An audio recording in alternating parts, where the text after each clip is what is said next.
asalaamaaleykum mbokk yi déglu daleen ak jàmm FDR di kuréel goo xam ne dafa ëmb ay parti yu bokk ci biir l'opposition bi démb ñu ngi doon amal ndaje ak taskatu xibaar yi ngir ñëwaat ci tolluwaay réew mi ci wàllu koom-koom ci wàllu institutionnel ak tamit ci wàllu social autolikaay bii di ci quotidien mi ngi ñuy xamal ne waa FDR la ñu gis moom mooy ne dara baaxul ki nga xam ne nag moom mooy Samba Sy moom mi nga xam ne moom mooy coordonnateur bu FDR démb moom daal di ne xamle ne ci wàllu koom ci wàllu liberté ci wàllu xëy ci wàllu njëgu dund yi ñuy faral di jëfandikoo ak tamit sax crédibilité internationale bu réewum Sénégal ñii nga xam ne ñoom ñoo nekk ci bopp réew mi daal dinañuy wone ab cuune lajj nañu nag ci lépp loo xam ne dañ ko fee waroon a def ngir rek génne réewum Sénégal ci guuta gi nga xam ne moom la daal di nekk Samba Sy di ñëw ci njëgu dund yi nga xam ne moom la ñuy faral di jëfandikoo moom muy daal di gis ne am na ab wàññeeku gu ñu daal di nemmeeku ci njëgu carburant bi muy gis ne li ni mel waroon nañ ko def bu yàgg ndaxte li ko dalee atum 2024 ba léegi dañoo gis ne lépp lu jublu ci wàllu pétrole dafa wàññeeku bu baax a baax loolu moom moo tax ba moom nee na njëgu carburant bi mënoon naa gën a wàññeeku ndaxte fii ci biir Sénégal litre super mi ngi jar 920 francs te fekk na fa li nga xam ne moom mooy ca Côte d'Ivoire ma ngi fay jar 820 francs ci wàllu institutionnel ñi nga xam ne ñoom ñooy waa FDR daal di naqarlu nag li tax yoon di jël ay nit di leen tëj ci biir kaso duñ leen déglu te duñu leeral lan moo waral li ni mel mu daal di ci yokku xeex bi nga xam ne moom moo am ci diggante présidence de la République ak tamit primature te loolu yëpp dara waru ko lu dul élection présidentielle yi nga xam ne moom la ñu dëgmal ci atum 2029 ci biir colikaay bii di laas suñu naataango yi nañu bu ñu dégloo ñi nga xam ne kon ñoom ñooy waa FDR dafa mel ni ne ñi nga xam ne ñoom ñoo nekk ci bopp réew mi defuñu fi dara lu baax Walf Quotidien di xam ne sax ne loolu moom moo waral ñu ut benn plan de guerre goo xam ne dañ cee fas yéene nag sukkandiku dinañu amal ay tournée nationale ay meeting loolu yëpp nag la ñu bëgg moom mooy gaaw fee pare ak ñii nga xam ne ñoom ñoo nekk ci bopp réew mi ñu daal di jukki ci affaire Softcare ndaxte colikaay bii di enquête moom la mu ca gis moom mooy ne jiixi jaaxa bu rëy moom moo am ci wàllu googu ndaxte ñeenti communiqué daal dinañu koy génne jëmale ko ci affaire Softcare te bu ci nekk day weddi sa moroom autolikaay bii di Point Actu di ci yokk di xamle ne ministère de la santé ñoom ñi nga xam ne nag sa njëlbeen kenn déggu leen woon nag ci affaire boobu mujjee nañ cee wax autolikaay bii di Rewmi Quotidien ne ministère de la santé ubbi na ab enquête ngir xool ba xam la ñuy wax ci affaire Softcare ndax am na am déet l'info yéenekaay moom la mu gis moom mooy ne ca ARP di agence de réglementation pharmaceutique foofu de dafa mel nii ne pëcc xoo moom moo fa am ndaxte foofu inspecteurs yi ña ngay weddi direction générale bi ba pare di xamle ne Softcare moom lépp lu mu defar te dugal ko ci marché bi dañu ko fa war a jëlee autolikaay bi de Le Quotidien ne waa SAMES ñoom fu mu nekk ni sax dafa mel ni ne ànduñu nag ak lii nga xam ne moom moo xew foofu nga xam ne de moom mooy ca ARP rax ci dolli sax ARP ñii nga xam ne kon ñoom ñooy enquêteurs yi ñoom ci seen bopp ñoom ñoo dem bay weddi direction bi na muy doxalee démb moo nekkoon bés bi nga xam ne rek dañu ko jagleel diaspora maanaam ñii nga xam ne dañuy jógee seen réew dem ba ca bitim réew ngir di fa daan seen doole autolikaay bi di yor bi nag daal di ci seex waxtaan ak kii di Amadou Chérif Diouf moom mooy secrétaire d'État au Sénégalais de l'extérieur moom muy ñëwaat nag ci yan tànk le gouvernement réewum Sénégal daal di teg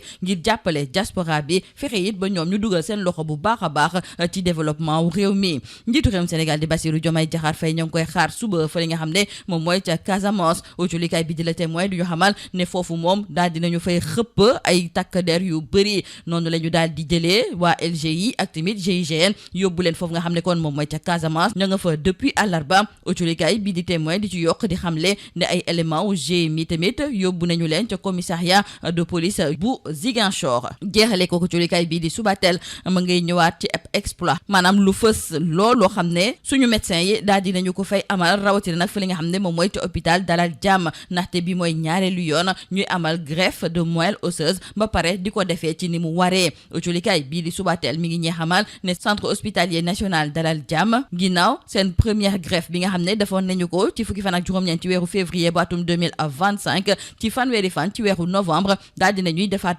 beneen te daal dinañu koy réussir defee nañu ko ci ni mu waree li ni mel ministère de la santé et de l'hygiène publique mi ngi koy rafetlu di rafetlu xarañteef gi nga xam ne kon ñii nga xam ne ñoom ñooy yëngatu ci wàllu wér gi yaram daal dinañu koy amal ba pare delloo njukkal nag képp koo xam ne da ngay liggéeyee foofu nga xam ne moom mooy ca centre hospitalier national Dalal Jàmm lii moo nekkoon ba ci li gën a fa si biir autolikaay yi ñu leen di ñaanal njeex ci lu bës ak jàmm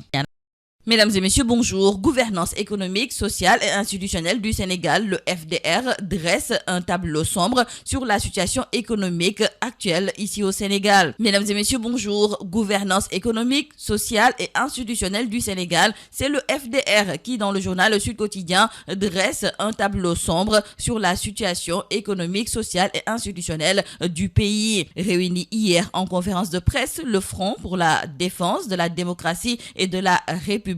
a fait le bilan de la gestion du pays par le duo Diomaye-Sonko. Et sur l'économie, les libertés, l'emploi, le coût de la vie ou encore la crédibilité internationale du Sénégal, le FDR dénonce une incapacité patente des autorités à définir et à assumer une orientation stratégique claire. Concernant le coût de la vie, dans le journal Sud Quotidien, c'est Sambassi, le coordonnateur donc du FDR, qui trouve que la récente baisse des prix annoncée par le gouvernement est superficielle et propagandiste. Sambassi rappelle la baisse continue des cours mondiaux du pétrole depuis 2024 et s'interroge sur le maintien de prix élevés du carburant, de l'énergie et des transports. Selon lui, rien ne justifie qu'un litre de super coûte 920 francs au Sénégal contre 820 francs en Côte d'Ivoire. Il exige une baisse réelle et durable des prix de l'énergie, seule à même de soulager les ménages. Sur le plan institutionnel, le FDR dénonce ce qu'il considère comme une instrumentalisation de la justice,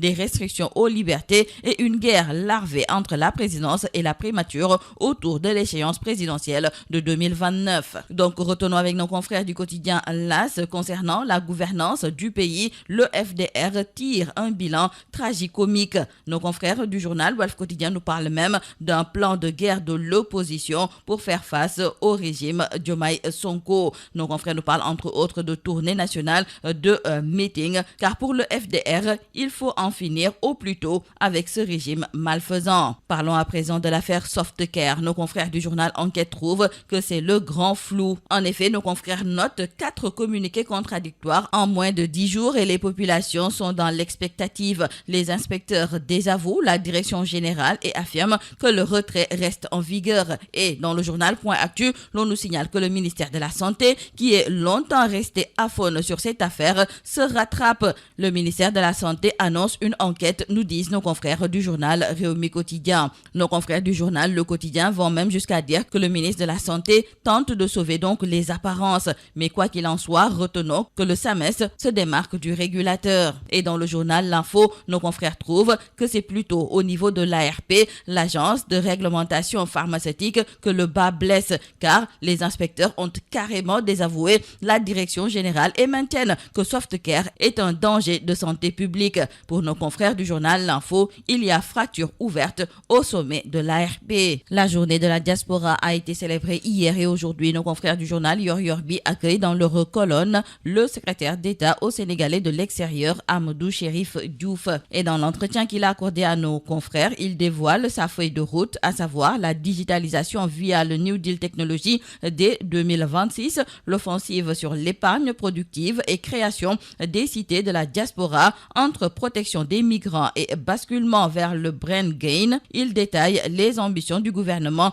qui place chaque expatrié au cœur du référentiel Sénégal 2050. Le chef de l'État Bassirou Diomaye Diakhar Faye est attendu demain en Casamance. Nos confrères du journal Le Quotidien trouvent que cette visite économique du chef de l'État se fera sous haute sécurité. Des renforts de la LGI et du GIGN sont déjà sur place depuis mercredi. Des éléments du GMI mis à la disposition du commissariat de police de Ziguinchor. Nos confrères d'ajouter que les unités du commandement de la zone militaire numéro 5 ont été consignées dans les casernes. Terminons par nos confrères du journal Soubatel qui reviennent donc sur cette prouesse 100% sénégalaise. Nos confrères nous parlent de l'hôpital d'Al Diam qui réussit donc sa deuxième greffe de moelle osseuse. Le centre hospitalier a enregistré une nouvelle avancée médicale majeure avec la réussite d'une greffe de moelle osseuse le 30 novembre dernier après une première intervention réussie le 19 février 2025. Cette seconde opération vient confirmer les progrès du Sénégal dans la maîtrise des actes médicaux de haute technicité. Le ministère de la Santé et de l'Hygiène publique a salué l'expertise et l'engagement de l'équipe médicale et a rendu hommage à l'ensemble du personnel du centre hospitalier national d'Al Diam. C'est tout à vos journaux et très bonne lecture.